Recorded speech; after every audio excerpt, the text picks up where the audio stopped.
Magandang araw! Ngayon ay magluluto naman tayo ng ating ginataang hipon pero ang gagamitin natin ay frozen shrimps.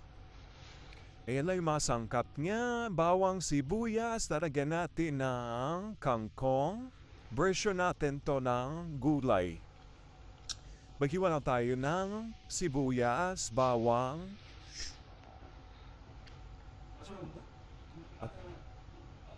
Yan lang yung ating mga sangkap. Lagyan natin ng 2 pirasong sili for twist, then igisa na natin. Pagkagisa, ilalagay na natin yung ating hipon. Frozen lang yung ating hipon. Halo-haluin. Halo-haluin lang siya hanggang sa matunaw yung yelo kasi frozen pa siya. Antay lang natin sandali. Pagkatapos pang kumulo, antayin natin kumulo yan. Pagkatapos kumulo, ilalagay na din natin yung ibang sangkap.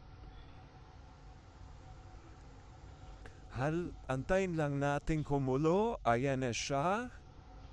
Ilalagay na natin yung ibang sangkap. Lagyan din natin ng luya kasi ginataan yung ating hipon. So, pagkalagay ng luya, haluin at takpan lang natin. Then, ilagay din natin yung ating fresh gata. Ilagay lang natin ang ating fresh gata. Then, haluin at takpan hanggang sa maluto or kumulo na din yan. Tatakpan na natin. Pagkatapos niyan, kumulo na, lalagay natin yung paminta, asin, ano pa ba? Yan yung ating paminta. Hahaluan. Pagkahalo, lagyan din natin yan ng patis. Pampalasa natin yung patis. Konti lang. Tapos tatakpan natin hanggang sa humulo ulit.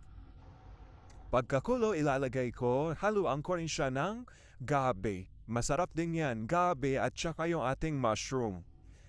Lagay na natin yung ating gabi at mushroom.